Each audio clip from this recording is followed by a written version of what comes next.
हाथ उठाओ तुम खोल करके, शर्म मत करो। वाह क्या बात। आप लोग भी उठा लीजिए मेरे। ओ चाचा जी उठा लीजिए ना, क्यों ऐसे रोक बैठे हुए? भगवान के दरबार में हंसता हुआ उठोगे ना तो जिंदगी भर हंसोगे आप। जय हो। क्योंकि कहने वालों ने क्या कहा कि आज का वही भक्त होगा सुपर, जिसका दोनों हाथ होगा ऊपर।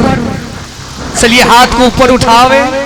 जय हो जय माता जी, हे राधा रानी। ये लोग हाथ उठा करके शपथ खा रहे हैं। आप लोग कसम खा रहे हैं, जिनकी कसम लगे। आप लोग जो मैं मांगूंगा वो आप देंगे। हमें पैसा नहीं चाहिए प्यारे। आप लोग कम से कम 10 बार दिन में राधे नाम जप, ताकि आपका जीवन सार्थक हो जाए। हम किसी को फोन से बात करते हैं, किसी से हेलो बोलते हैं, गुड मॉर्निंग बोलते हैं, हाउ आर यू बोलते हैं, उसको छोड़ करके हम राधे राधे बोले, ताकि इस बहाने भगवान का नाम, चाहे राधे नाम लो या राम का नाम लो, लेकिन जरूर दिन में 10 बार लेना। अब तो राधे नाम लेने से आपका फायदा क्या होगा? आप कर्ज तो नहीं खाए हो? तो एक कथा आती है, एक संत का बेटा बड़ा बन गया, शराबी था, दुराचारी था। संत का बेटा शराबी बन गया तो संत ने अपने गुरुजी के पास जाकर कहा, गुरुदेव, एक संत का बेटा कहीं शराबी बने? गुरुदेव, मेरा बेटा को अच्छी शिक्षा दो ताकि वो शराब पीना छोड़ दे, वेश्यावृत्ति करना छोड़ दे, चोरी करना छोड़ दे। संत के गुरु ने कहा, जाओ तुम अपने बेटे को मेरे पास ले आओ। संत ने अपना बेटा को अपने गुरु के पास ले गया। गुरु ने उनसे कहा, बेटा तुम एक बार मुझसे राधे नाम ले लो। वह बच्चा क्या कहा, मैं राधे का कर्जा खा रखा हूं, जो नाम नाम लिया या छोड़ दिया? नाम लिया या नहीं लिया? लिया। गुरुदेव ने कहा, कर्ज तो नहीं खाए हो, राधे का नाम लेना ही पड़ेगा, क्योंकि अंत समय उन्हीं के नाम से भवसागर से तरोगे। बोला, भवसागर से तरना पड़े या गंगा सागर से तरना पड़े, लेकिन राधे का नाम नहीं लूंगा। फिर ले बोल रहा है नहीं लूंगा। संत ने कहा, बेटा राधे नाम से तेरा उद्धार होगा। वह कलयुगी बच्चा था। वह बच्चा ने कहा, राधे का अपना उद्धार तो होता नहीं, तो मेरा क्या करेगा? चौथी बार वाला, बेटा तुम्हें राधे नाम कहना पड़ेगा, बोलो बोलो। राधे नाम नहीं लूंगा, नहीं लूंगा, नहीं लूंगा। 4 बार। यह 4 बार का परिणाम क्या हुआ? उस बच्चा का अकाल मृत्यु हुआ। जब अकाल मृत्यु हुआ ना, तो यमराज के दूत की प्राण लेने आए। यमराज के दूत गले में रस्सी बांध कर लेके जाने लगे, तो यमराज के दूत को फटकार लगाई, वह बच्चा तुम मुझे नहीं ले जा सकते। यमराज के दूत ने कहा, पहला ऐसा बच्चा मिला जो मुझे डांट रहा है। बोला, तुमने कौन सा पुण्य किया बेटा जो मैं तुमको नहीं ले जाऊंगा? बता तो सही। बोला, मैंने एक बार जीवन में राधे नाम लिया हूं। बताओ, एक बार राधे नाम लेने का पुण्य क्या है? यमराज तो चक्कर में फंस गए। एक बार राधे नाम लेने का महिमा क्या है मुझे तो पता नहीं। चलो धर्मराज के पास। बच्चा ने कहा मैं ऐसे नहीं जाऊंगा। अब यमराज क्या करें बेचारा, 4 देवता को बुला लिए, 4 देवता के कंधा पर बैठकर वह बच्चा धर्मराज के सभा में गया। बोला ऐसे नहीं जाऊंगा मैं, मेरे लिए पालकी। 4 आदमी के कंधे पर पालकी में बैठकर वह बच्चा धर्मराज के नगर में। यमराज ने हाथ जोड़ करके धर्मराज से पूछा, सरकार मुझे यह बताइए इन्होंने जीवन में कौन सा सत्कर्म किया जो हम 4 देवता के कंधे पर आए हैं और इन्होंने हम लोगों को फटकार लगाई। धर्मराज ने कहा यह 4 बार अपने जीवन में धोखे से राधे नाम लिया, इसलिए तुम 4 के कंधे पर बैठ के आया। प्यारे, जो भगवान का नाम लेते हैं भगवान उन्हें अपने कंधे पे बिठाते हैं, इसलिए जीवन में भगवान का नाम कभी मत भूलना। अंत समय में वही नाम से उद्धार होगा। भागवत की अंतिम श्लोक में भी वही वर्णन आया है, नाम संकीर्तनम यस्य। भागवत की अंतिम श्लोक में भी वर्णन यही आया है, नाम संकीर्तनम यस्य सर्व पाप प्रणाशनम प्रणामो दुख समस्तम नमामि हरिं परम। कलयुग में अगर लोग भगवान का नाम भी चलते उठते बैठते ले ले तो वह नरक नहीं जाएगा। आप क्या कर रहे हैं, कौन कर्म कर रहे हैं, हम यह नहीं जानते। कुछ भी करो लेकिन जुआ से भगवान का नाम होना चाहिए। कल्याणपुरवासी लोगे कि नहीं, क्या बोलोगे? राधे राधे। अगर आप जितने आदमी कथा पंडाल में बैठे हैं इतने आदमी अगर लेना शुरू कर देंगे तो आप लोगों का रंग में ये पूरा कल्याणपुर रंग कर राधे मय हो जाएगा। इसीलिए वृंदावन आप लोगों से दूर नहीं, जहां राधे नाम का स्मरण हो, चिंतन हो, सुमरन हो, प्यारे वही वृंदावन धाम हो जाता है। इसीलिए कल्याणपुर वृंदावन धाम बन जाएगा। यह कल्याण की भूमि है जहां सारे देवता अपने भक्तों को कल्याण करने के लिए आते हैं। और यह मिथिला की भूमि है। हम लोग कौन सी भूमि हैं? मिथिला में अनेक क्षेत्र का शास्त्रों में वर्णन आया है। इंद्रप्रस्थ क्षेत्र, हरिहर क्षेत्र, बाराह क्षेत्र, कुरुक्षेत्र, वाराणसी क्षेत्र, मिथिला क्षेत्र, अनेक क्षेत्रों का शास्त्रों में महिमा बतलाया गया है। लेकिन प्यारे, जो ये मिथिला की महिमा है वो संसार में किसी क्षेत्र की महिमा नहीं है। यह धन्य है मिथिलावासी, यह नेपालवासी धन्य है। नेपालवासी को राम को लाने के लिए नहीं जाना पड़ता है, अयोध्या के राम को इस नेपाल के पावन भूमि पे आना पड़ता है। यह वो भूमि है। जय हो, जय हो, क्या बात। जहां भगवान कृष्ण को बुलाने के लिए नहीं जाना पड़ता है, भगवान कृष्ण जनकपुर में आए हैं, इस मिथिला में आए।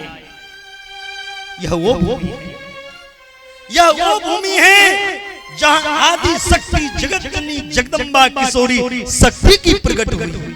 ये शक्तियों का भूमि है। प्यारे, मिथिला की जो विधान है, मिथिला की जो परंपरा है, इससे बढ़कर कोई क्षेत्र की महिमा बताया ही नहीं।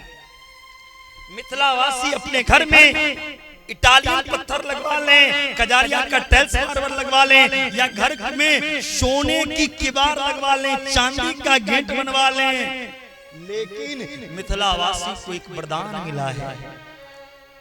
आप सोने के महल बनाओ, लेकिन मिथिलावासी के महल के अंदर जो कुल देवी की पीरी होगी, जिसे मिथिलांचल में गोसाई कहते हैं, वह गोसाई के पीरी मिट्टी की होगी, क्योंकि ये मिट्टी में हो सकती है।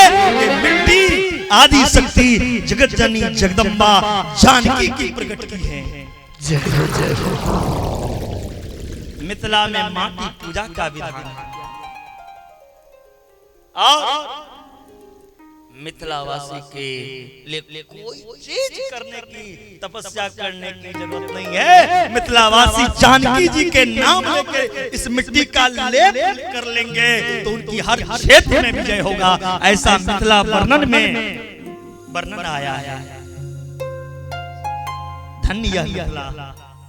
यहाँ सुखदेव जी महाराज भी इस मिथिला में आए हैं। राजा जनक के यहाँ नवयोगेश्वर में गिनती है 56 जनक हुए। टोटल जनक 56 हुए। अंतिम जनक विदेह राजा जनक हुए। शिरध्वज राजा जनक के वंश में जितने जन्म लिए सब जनक ही कहलाए। तो धन्य आप हैं, धन्य भूमि। आपको तो गर्व होना चाहिए हम मिथिलावासी। बोलिए मिथिला धाम की जय हो। एक मिथिला का भाव है, मिथिला का भाव है, नहीं जेबै काम छोड़ का, नहीं जेबै काम छोड़ का, नहीं जेबै विदेश, अपना घर हम भूखले रहबे अपन मिथिला देश।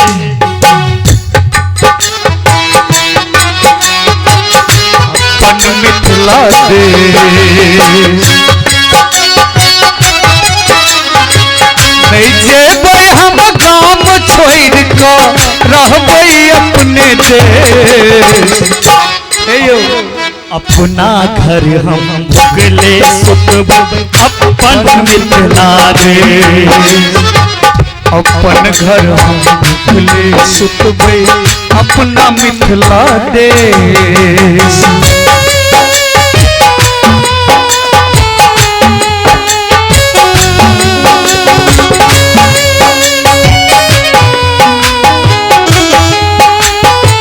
और मिथिला वर्णन जब सुन रहा अपने पर कनी एक लाइन जोड़ी। जय हो।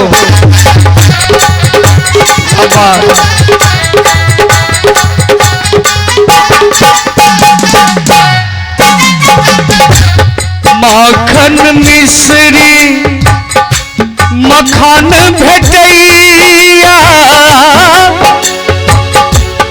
कोसी कमला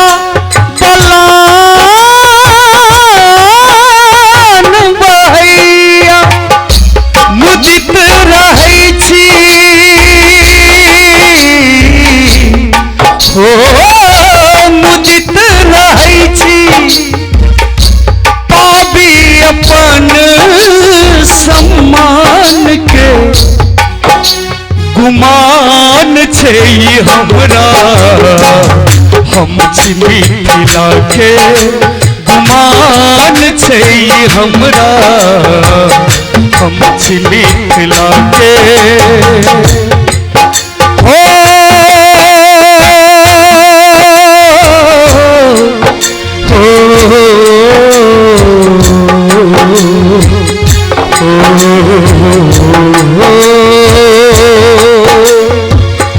मुदित बजै छी हो, हरदम बजै छी भाषा कल्याणपुर गाम के। क्या तो मिथिला के माइट और पाइन में वो ताकत है जे मिथिला के बेटा विश्व के कोनो भी संसारक कोनो भी कोन में जेते तो छाती फुला के कहते गुमान छै हमरा हम छी मिथिला के। गुमान छै हमरा हम छी मिथिला के। हरदम बजै छी हो, हरदम बजै छी भाषा अपन वही सब भैया गुमान छै हमरा हम छिली खिला के गुमान छै हमरा हम छिली खिला के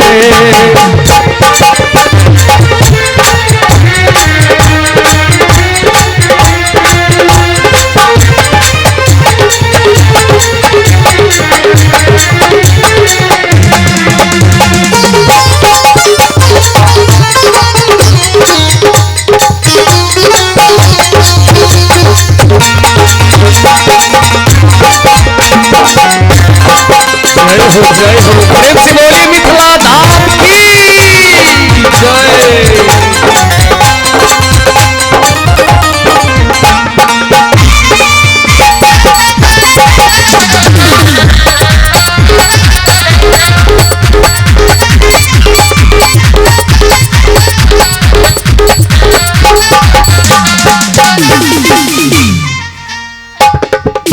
तो ये तो हो गए सिर्फ मिथिलावासी के लिए, लेकिन आप लोग नेपाल के हैं। मिथिला में इंडिया का भी कुछ क्षेत्र है, कुछ नेपाल के भी हैं, लेकिन स्पेशल नेपाल वासी के लिए क्या नहीं भगवान किए। आप लोग नेपाल के हैं तो नेपाल को कभी छोटा नहीं समझना चाहिए किसी भी प्रांत को, क्योंकि छोटा वह होता है, अनाथ वह होता है जिसका कोई नाथ। अनाथ कौन होता है? जिसका कोई नाथ ही न हो, जिसके साथ पशुपति नाथ हो, मुक्ति नाथ हो, शंभु नाथ हो, वो अब कभी अनाथ नहीं है, वो तो संसार के नाथ हो गए, क्योंकि यहाँ सभी की मुक्ति का नाथ, मुक्ति का स्थान मुक्तिनाथ बैठे हुए हैं। और इस जो मुक्तिनाथ का दर्शन करते हैं, वेदों में वर्णन आया है, ब्रह्मवैवर्त पुराण में आया है, मुक्तिनाथ तीर्थ में जाकर के जो स्नान कर लें, दान कर लें, उनकी पितर भी तर जाते हैं। और तो और शालिग्राम की भी उत्पत्ति इस नेपाल के गंडक नदी से ही। नेपाल में दामोदर कुंड, काली गंडकी, गंडकी भरतपुर में हम कथा किए थे, भरतपुर चितवन उसी साइड में है, नारायणी घाट। तो इसके बाद भगवान बाराह के रूप में भी इस नेपाल में ही आए। बाराह क्षेत्र में भगवान बाराह, भगवान का दूसरा अवतार बाराह के रूप में हुआ इस नेपाल में ही। तो नेपाल तो सदा सनातन को बचाया है और बचाएगा। नेपाल हिंदू राष्ट्र था, हिंदू राष्ट्र रहेगा, उसे कोई मिटा नहीं सकता, क्योंकि सदा यहाँ संस्कृति की पूजा होती है, सदा शक्ति की पूजा होती है। जय हो, बोलिए नेपाल राष्ट्र की जय हो। आइए, कल हमने नंद महोत्सव मनाया। नंदोस्वात्मनो उत्पन्नो जाता हलाद महामुनि आहुति विप्राण वेद ज्ञान अस्नाता सुचिर लंकन। नंद जी के घर में आत्मज हुआ, नंद जी प्रसन्न हो गए। आज या उम्र में मेरो घर छोरा को जन्म लियो है। सबने श्रृंगार करी है, सब सज के आयो नंद महोत्सव में, लेकिन माता रोहिणी नहीं आई नंद महोत्सव। रोहिणी क्यों नहीं आई? रोहिणी के पति वसुदेव जी जेल में। शास्त्र क्या कहता है?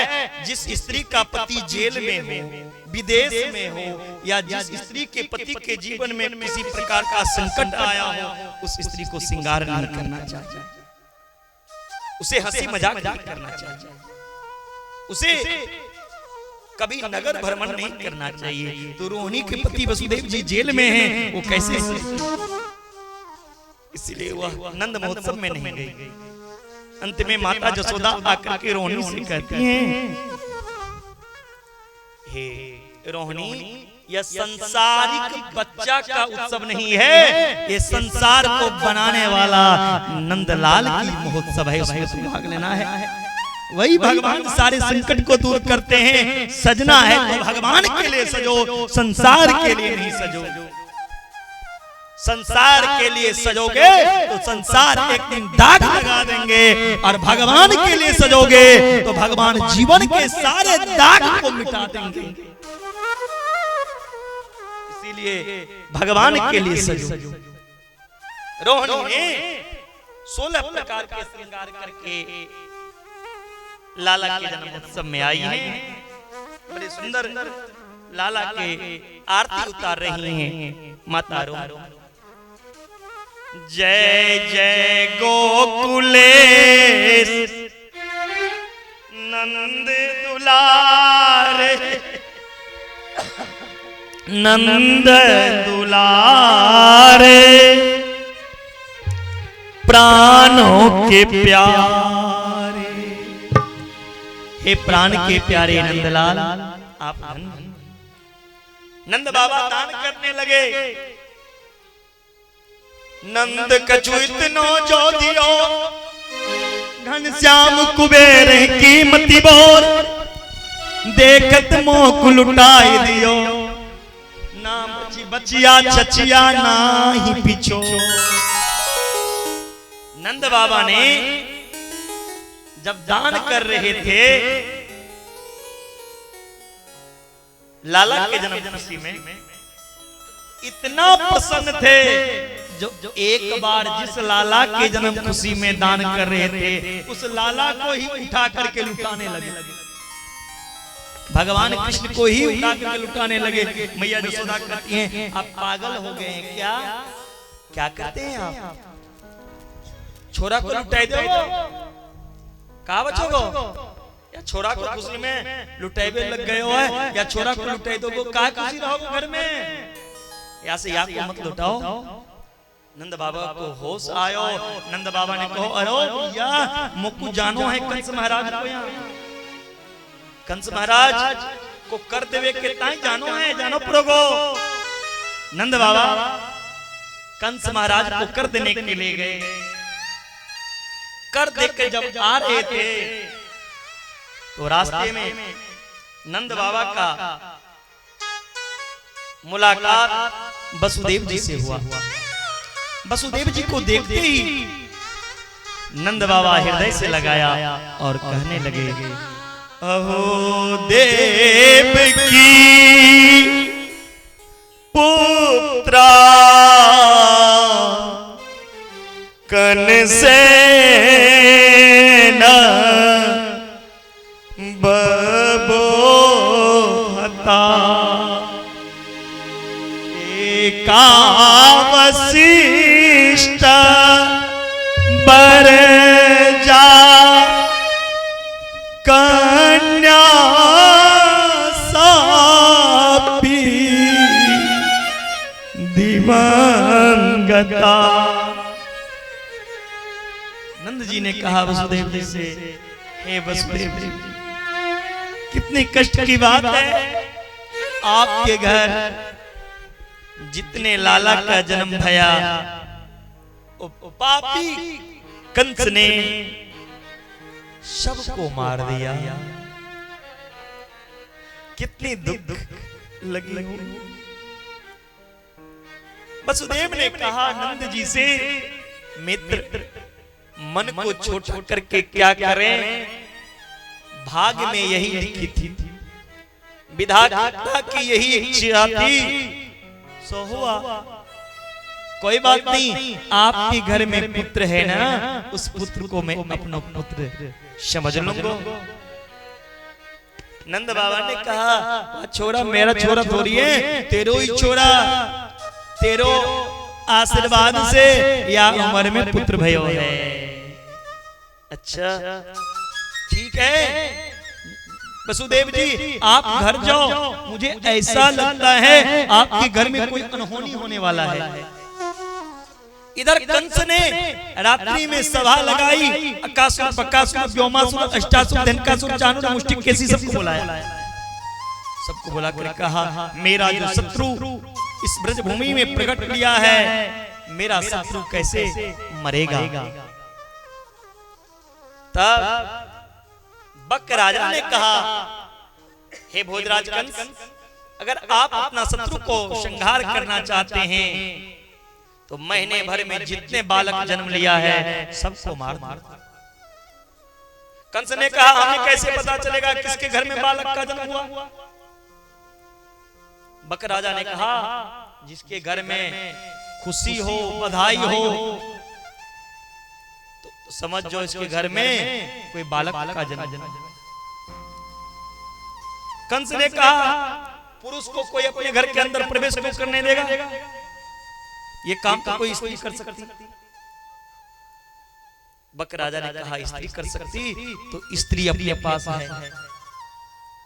बुलाया गया, बक राजा अपनी बेटी को बुलाया, बकी, इनका नाम है पूतना।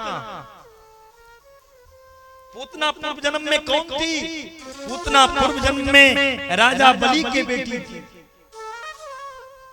पूर्व जन्म में पूतना की नाम थी रत्नमाला, राजा बलि की बेटी। जब राजा बलि के द्वार पर भगवान बामन बनकर गए थे तो बामन के रूप देखकर पूतना मोहित हो गई और उस रूप को निहार करके वह रत्नमाला कहती हैं, आहा